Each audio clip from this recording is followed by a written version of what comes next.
Assalamualaikum warahmatullahi wabarakatuh. Halo, di video kali ini aku akan ngebahas, mendeskripsikan dan mempresentasikan terkait satu profesi yang aku minati. Dan aku udah riset dari beberapa sumber terkait profesi tersebut. Dan di video kali ini adalah tugas penyelesaian dari guru pengampu guru BK yakni Ibu Meidiana. Tapi sebelum itu, izinkan aku untuk memperkenalkan diri terlebih dahulu. Perkenalkan, nama aku Naura Atirah, aku dari kelas 11.1, nomor absen 22. Oke, jadi di video kali ini aku bakal langsung ngebahas terkait apa sih satu profesi yang aku minati ini, dan aku udah riset melalui beberapa sumber. Nah, profesi yang aku minati adalah guru. Ya, aku mau jadi seorang guru. Sebenarnya kalau ditanya kenapa aku mau menjadi seorang guru, tentu banyak motivasi dan ada yang aku akan melihat ketika orang itu melakukan sesuatu dan aku tertarik untuk melakukan pekerjaan itu.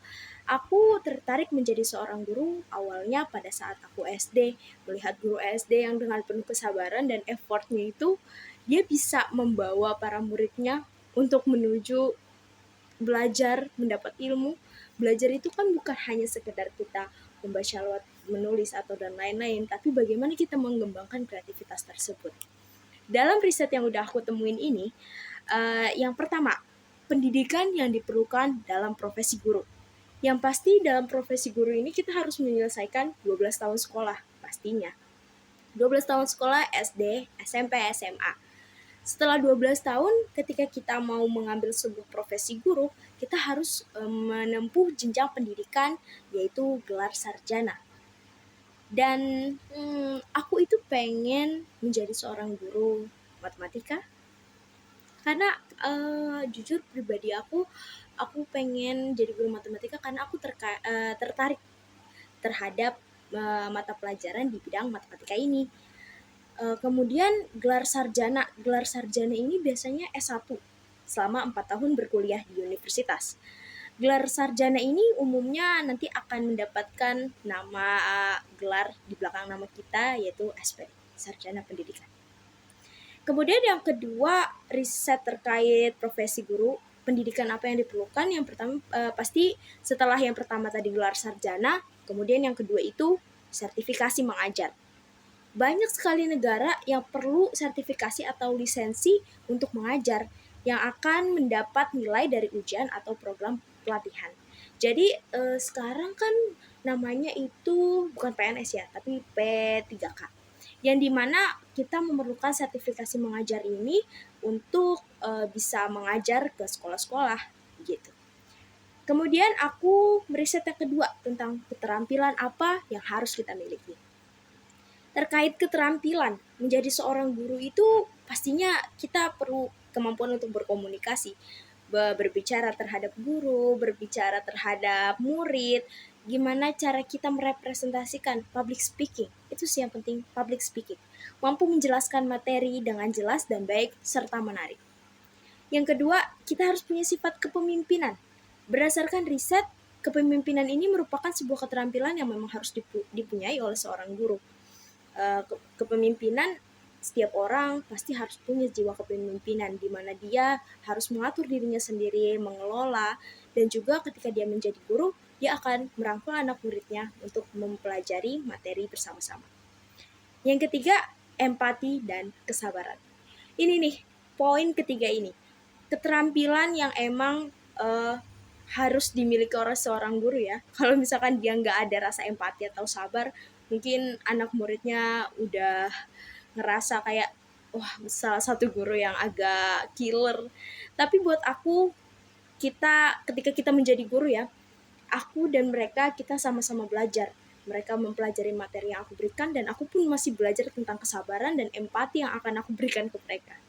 Kemudian yang keempat adalah keterampilan organisasi. Nah, di keterampilan organisasi maksudnya adalah ketika kita bisa mengelola waktu, ketika kita bisa membuat skala prioritas. Apa yang harus kita dahulukan ketika kita bekerja, apalagi menjadi seorang guru, itu pasti kan kita perlu mengelola waktu, bagaimana cara kita mengatur waktu yang kita punya untuk mengajar, untuk membuat soal, untuk menilai, dan lain-lain. Oke, kita lanjut ke yang ketiga. Riset ketiga ini aku bakal ngebahas tentang prospek kerja guru. Oke, seperti yang kita tahu, prospek kerja guru itu pasti bagian pendidikan ya. Karena dia dalam ruang lingkupnya Kementerian Pendidikan ataupun instansi-instansi sekolah lembaga pendidikan. Prospek kerja yang pertama, permintaannya stabil. Maksudnya adalah kebutuhan guru ini di setiap daerah atau di setiap kawasan pasti memerlukan.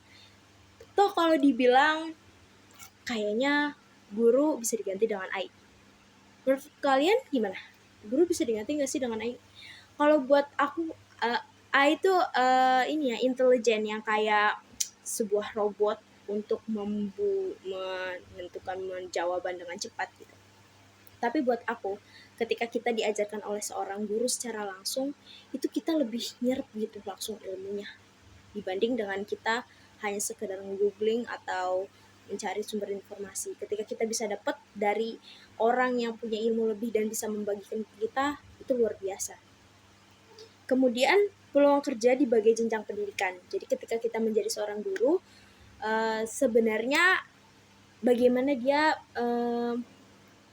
mengambil profesinya. Apakah dia akan, misalkan aku mau ngambil tentang pendidikan matematika, aku itu bisa mengadi sertifikasi mengajar, yaitu menjadi guru SMA atau guru SMP. Sedangkan di bagian SD ada jurusan sendiri, namanya jurusan PGST, pendidikan guru SD. Kemudian jenjangnya itu karir itu berjenjang, kayak misalkan dari guru, pengawas, ataupun bisa kepala sekolah. Terus pendidikan lanjutan. Nah, di pendidikan lanjutan ini banyak guru ini yang sudah aku jelaskan bahwa dia bisa mengambil ke tingkat yang lebih tinggi gitu. Kemudian yang terakhir adalah peluang kerja di luar negeri. Benar banget. Kalau menjadi guru, sebenarnya guru ini ketika kita udah punya ilmu ya, kita mau ke luar negeri itu sebenarnya gampang aksesnya. Ketika kita bisa maksudnya kita mudah ya, kita bisa menerima, kita bisa memberikan masukan juga. Untuk mencari peluang kerja di luar negeri itu mudah dengan sertifikasi, lisensi ataupun yang lain, termasuk di sekolah internasional. Oke, kita masuk ke gaji ya. Kalau kita ngomongin kerja, pasti kita perlu gaji kan ya. Rentang gaji guru itu berapa sih? Kan rumornya jangan jadi guru karena gaji guru gue itu kecil. Oke, berdasarkan riset, ternyata gaji guru itu bervariasi tergantung lokasinya, tingkat pendidikan, dan pengalaman dari guru tersebut. Di Indonesia ini, gaji awal seorang guru itu antara 3-5 juta. Sementara guru dengan pengalaman dan jabatan yang lebih tinggi dapat mencapai 8-15 juta. Sebenarnya kalau ngomong pekerjaan, pasti kita akan supaya kita mendapat gaji ya, mendapat uang untuk kehidupan sehari-hari. Cuman buat aku, ketika kita bisa menjadi guru, kita bisa memberikan ilmu yang kita punya kepada orang lain. Makanya ada yang mengatakan bahwa guru adalah pahlawan tanpa tanda jasa, dan itu benar. Dan sumber terakhir, oke, aku bakal menjelaskan terkait sumber informasi yang udah aku dapetin dari yang tadi riset sudah aku jelaskan ke kalian, dari mulai pendidikan yang diperlukan, keterampilan, prospek kerja, hingga gaji. Sumber informasinya yang pertama aku dapat dari website resminya Kemendikbud, Kementerian Kebudayaan Ristek. Yang kedua dari BPS, Badan Pusat Statistik. Yang ketiga dari Lembaga Pendidikan dan Pelatihan atau LPP. Yang keempat, Asosiasi Profesi Guru. Dan yang kelima, web Glassdoor atau Jobstreet. Today. Sekian mungkin presentasi dari aku. Profesi yang aku minati dan yang aku sudah riset adalah terkait profesi guru. Terima kasih sudah menonton video ini. Kurang lebihnya mohon maaf. Wassalamualaikum warahmatullahi wabarakatuh. Dadah.